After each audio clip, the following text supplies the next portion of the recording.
हमारे बाबा साहब ने 2-2 बार इलेक्शन लड़ा, वो जीते नहीं तो इसका मतलब सफलता नहीं मिली। संविधान के रचयिता को अगर समाज शिक्षा की देवी सरस्वती है, लेकिन हम तो मानते हैं हमारी सावित्रीबाई है शिक्षा की देवी। के होता है दिखावटी होते हैं कि हाँ मतलब अपनी वाहवाही लूटने के लिए बुद्धिस्ट बन जाते हैं, अम्बेडकरवादी बन जाते हैं।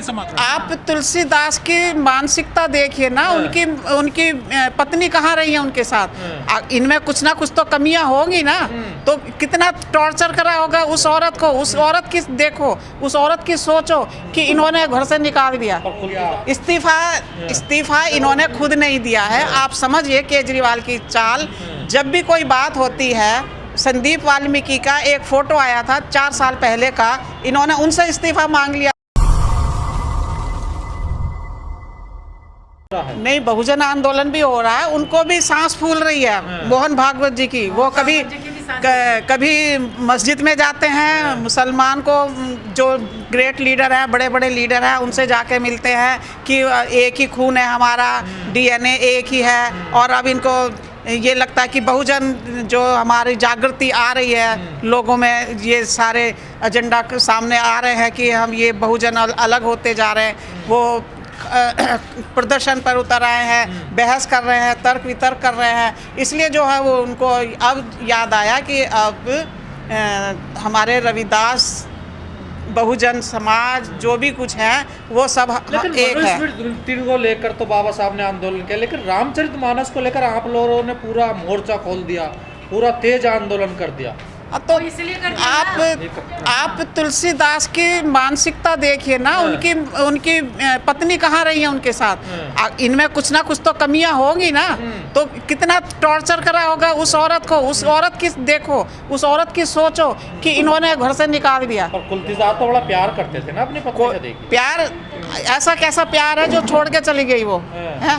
ये भेदभाव हमेशा औरतों के साथ हुआ है। पुराणों में भी यही है कि भाई औरतों को ना शिक्षित करो ना कुछ करो, तो इसलिए जो है वो बेचारी चली गई है उससे दुखी होके। अब ये प्यार करें या ना करें, उससे कुछ भी कहते रहेंगे।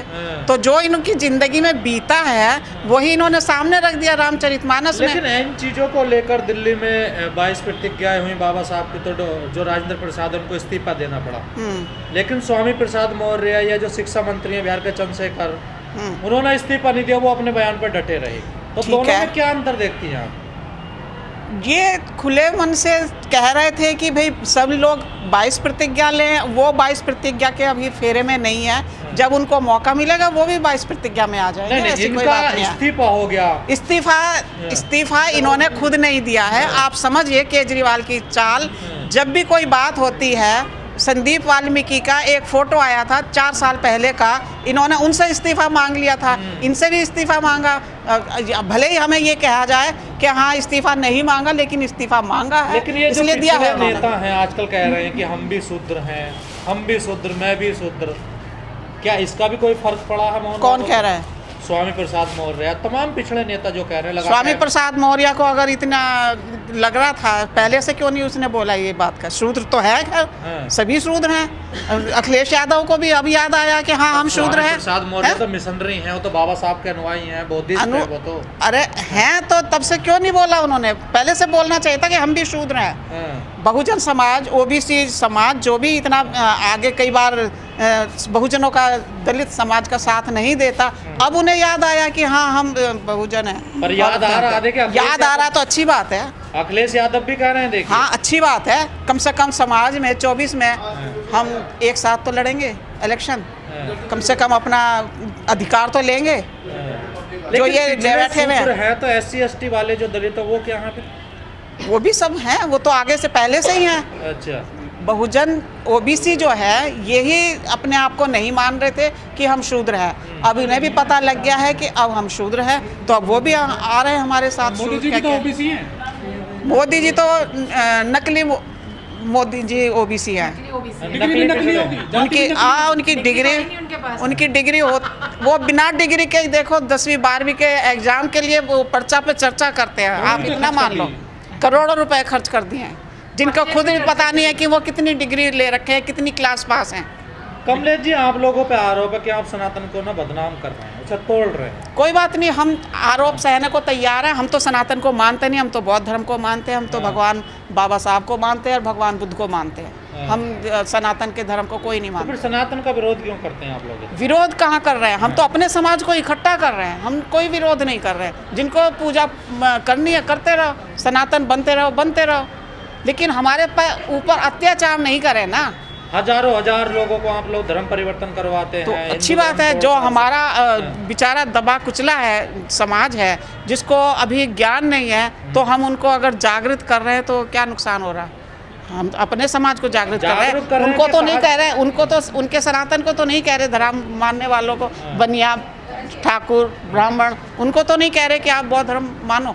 हम अपने समाज के लिए प्रति खड़े रहेंगे ना। तो आपके समाज की लड़ाई तो मोहन भागवत भी लड़ रहे हैं ना। देखिए वो कह रहे हैं जाति मुक्त भारत तो होना अगर वो चाहिए। मोहन भागवत ऐसे ही लड़ाई लड़ रहे हैं ना जाति की, तो मोहन भागवत ऐसा करें कि 22 प्रतिज्ञा ले ले एक बार। अच्छा, हाँ, तो फिर वो पता लगेगा कि वो जातिवादी नहीं मानते। मेरे सबका डीएनए एक ही है। सबके डीएनए तो एक ही है ना। हाँ। तो वो बौद्ध धर्म करें, स्वीकार करें, 22 प्रतिज्ञा लें। नहीं, आपको तो धन्यवाद बोलना चाहिए ना मोहन क्यों? भागवत हाँ, का। क्यों बोले? उन्होंने पहल कर रहे हैं वो। हमें जाति मुक्त भारत हमें बनाने की उनकी बात कर पहल रहे से कुछ नहीं लेना। हम तो अपने ही पहले आगे खड़े हुए हैं ना। हैं। वो हमारी क्या पहल कर रहे हैं? हम तो खुद ही आगे खड़े हुए हैं, हम तो उनसे आगे खड़े हैं। हम तो अंधविश्वास पाखंड को सबको छोड़ रहे हैं पहले ही।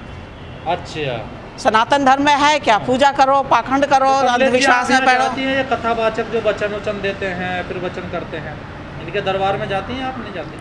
हम आज तक शक्ल नहीं देखी किसी की, हम क्यों जाएंगे उनके दरबार में? क्या मतलब है हमारा जाने का? वो अंधविश्वास फैला रहे हैं। कह रहे हैं भूत प्रेत उतार देते हैं, निकाल भूत देते प्रेत हैं। हमारे पे, हम ही खुद भूत प्रेत है, किसी पे चढ़ जाएंगे ना, हम ही उनका भूत प्रेत उतार देंगे। अच्छा जी, हाँ आप भूत प्रेत हैं? हाँ, हम ही भूत प्रेत बन के उनका भूत उतार देंगे अब। अच्छा जी, क्योंकि हम उन चीज़ों में विश्वास ही नहीं करते, तो हम क्यों माने, क्यों जाए उनके कथावाचकों डर के? नहीं लगता आपको? क्यों लगेगा?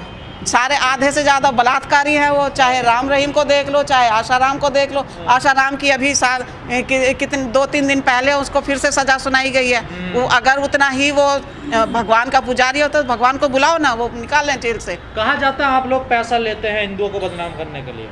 कौन दे रहा हमें पैसा? हिंदुओं को बदनाम करने कौन हिंदू दे रहा हमें? हमें दे रहा है फंडिंग हो रही है आप? बाहर से। हम किसी के नाम तक नहीं जानते कौन बाहर है। हाँ। हम तो अपने इंडिया को जानते क्या हैं। मिलता है आपको? बहुत कंट्री हेल्प कर रही है आपको। कौन सी बौद्धिस्ट कंट्री है? जापान हमें वगैरह आपको- जापान हमारे पास कोई जापान नहीं है, हमारे पास तो इंडिया है। हम तो अपने बाबा साहब को मानते हैं, बस तो फिर क्यों बौद्ध धर्म इनके को खिलाफ मानते हैं। बोलते हैं आप लोग?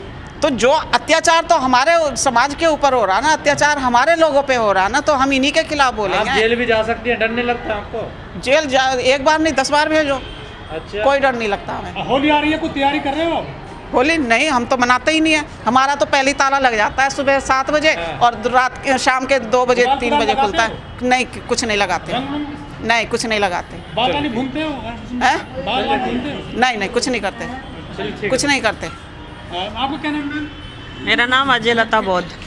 अजय लता बौद्ध जी। जी हाँ जी। कहाँ से हैं आप? हम गाजियाबाद से हैं। गाजियाबाद में बहुत लोग आए, बहुत मिशनरी है गाजियाबाद में क्या? बिल्कुल, बहुत बड़ी टीम है हमारे गाजियाबाद में और सब मिशन का काम कर रहे हैं। आप तो शहर के लोग हैं, पढ़े लिखे हैं, आप तो फिर थोड़ा प्रचार करते हो। गांव की महिलाओं को कैसे समझा पाओगे आप? नहीं, गांव में जाते हैं। गाजियाबाद के आसपास जितने भी गांव हैं सब हमारे भीम ज्ञान चर्चा संघ है एक, उसके माध्यम से गांव जा कर के गांव की लेडीज़ों को बताते हैं। वो आज तक यही नहीं जानती कि बाबा साहब हैं कौन।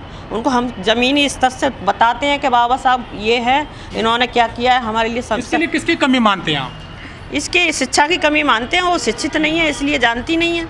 लेकिन ये तो जानते हैं कि नवरात्रे कब आते हैं। हाँ, क्योंकि वो बचपन से ही जानते हैं ना, सीख रहे हैं। दर पीढ़ी ये पाखंडवाद चलता आ रहा है, इसलिए उन्हें पता है कि भाई नवरात्रे जब से हैं। लेकिन बाबा साहब के बारे में उन्हें किसी ने बताया नहीं, तो वो बाबा साहब की जानेंगे क्या? जो आपके परिवार में पुरुष होते हैं, स्पेशली जो बहुजन लोग हैं, दलित लोग हैं, वो कहते हैं कि महिलाएं नहीं मानती हैं। इसमें कितनी सच्चाई है? हाँ, कुछ परिवारों में है कि महिलाएं नहीं मानती, क्योंकि वो मनवाना ही नहीं जानते अपनी फैमिली में। अगर वो डरते हैं क्या आपसे? नहीं, मेरे पति तो मेरा साथ देते हैं। वो 20 साल से निकले हुए हैं, मुझे भी 20 साल हो गई बाबा साहब के मिशन में काम करते लोग हुए। कहते हैं कि सार्वजनिक मंच पर कि हम तो जी बौद्धिस्ट हैं, लेकिन घर में मंदिर मिलेगा, उनका घंटी बजती है। कुछ लोगों के होता है, दिखावटी होते हैं कि हाँ मतलब अपनी वाहवाही लूटने के लिए बौद्धिस्ट बन जाते हैं, अम्बेडकरवादी बन धोखा जाते दे रहे हैं। हैं समाज को। हाँ, वो बिल्कुल समाज को बाबा साहब ने जब तो कहा था कि पढ़े लिखे लोगों ने धोखा दिया है मुझे। ऐसे ही लोगों ने धोखा दिया था बाबा साहब को। तो बदलाव कैसे आएगा फिर? बदलाव आएगा। घर घर जाके हम लोगों को, महिलाओं को जागरूक करना है, आदमियों को जागरूक नहीं करना। और जो नई जनरेशन है उसको पहले जागरूक करना है। जो हमारे से ज़्यादा उम्र की हैं लेडीज़, वो नहीं समझेंगी इस बात को। आप तो रिटायरमेंट के करीब आ रही हैं, लेकिन अपने बच्चों को लेकर नहीं आए। जो छोटी छोटी बच्चे हैं उनको डालिए नहीं इस काम में। नहीं, मेरे बच्चे तो बड़े बड़े हो गए, सब जानते। मेरे घर में कोई पूजा पाठ नहीं होती। मेरे बच्चे पूजा पाठ के नाम से बहुत सख्त वो है। मेरे घर में प्रोग्राम होते हैं। शादी मैंने अपने बेटे की बौद्ध धर्म से की। कथाओं में जाती है महिलाएं बहुत ज़्यादा अभी भी। हाँ, जाती हैं। जो उसमें दिमाग का भी पाखंडवाद में घुसा हुआ है उनका, तो जाती हैं। हम तो नहीं जाते, हमारे परिवार से कोई नहीं जाता। मेरे बच्चे नहीं जाते, मेरी बहू नहीं जाती। हमने अपने बेटे की शादी की बौद्ध धर्म से किया। बेटी भी बौद्धिस्ट है। अच्छा, मतलब बदलाव कर रहे हैं समाज में आप। हाँ बिल्कुल, पूरी तरह से बदलाव कर रहे जैसे हैं। जागरण होते हैं हिंदुओं में, ऐसी आप भीम चर्चा करते हैं। भीम चर्चा करते हैं, बुद्ध वंदनाएं भी होती हैं, ताकि इन लोगों का भीम चर्चा में कम आएंगी। लेडीज़ सुनना कम चाहती हैं। अगर आप संगीत के माध्यम से उन्हें बुलाओगे तो आती हैं। नाचने कूदने का मौका मिले। हाँ, बाबा साहब के गानों के माध्यम से अगर हम उन्हें बुलाते हैं तो आती हैं और सुनती भी हैं, तो उससे भी काफ़ी बदलाव हो रहा है। लेकिन जो थोड़ी कम लिखित पढ़ी हैं, अशिक्षित महिलाएं हैं, उनको किस तरह समझाओगे आप? उनको चूड़ी नहीं पहनने की बात करोगे, सिंदूर मत लगाओ। सिंदूर चूड़ी की तो ये कि अभी एकदम से नहीं, अगर उन्हें हम एकदम से बोलेंगे तो नहीं समझेंगे। धीरे धीरे उन्हें मीटिंगों में, कैडरों में बुलाएंगे। धीरे धीरे परिवर्तन होगा। एकदम से आप कहोगे कि ये से छोड़ दो तो नहीं छोड़ेंगे। कहते हैं ना पूरा माता भी पूज रही है आजकल कौन महिलाएं। हम पूजने वाली पूज रही हैं, लेकिन हम तो नहीं पूज रहे। हमारे ग्रुप है, हमारा आधे से ज़्यादा विजयनगर नहीं पूजता। आज माता रमाबाई को पूज रहे हैं, माता सावित्री बाई को पूज रहे हैं। और अरे जो कहते हैं कि शिक्षा की देवी सरस्वती है, लेकिन हम तो मानते हैं हमारी सावित्री बाई हैं शिक्षा की देवी। उन्होंने हमारी शिक्षा के दरवाजे खोले थे। नाम आपका? मैं मंजू सिंह, रोहतास नगर विधानसभा से, और बसपा की एक छोटी सी कार्यकर्ता हूँ। और अभी एमसीडी का इलेक्शन लड़ा है हाल ही में रोहतास नगर विधानसभा। लेकिन सफलता नहीं मिली आज बहन जी। कौन कहता है सफलता नहीं मिली? एक भी तो सीट नहीं आई है। एक सीट आने से क्या होता है? हमारे बाबा साहब ने 2 बार इलेक्शन लड़ा, वो जीते नहीं, तो इसका मतलब सफलता नहीं मिली। संविधान के रचयिता को अगर समाज ने वोट नहीं दिया तो इसका मतलब सफलता हमें नहीं मिली। अपने समाज से हम खड़े हुए हैं और हमने वो जज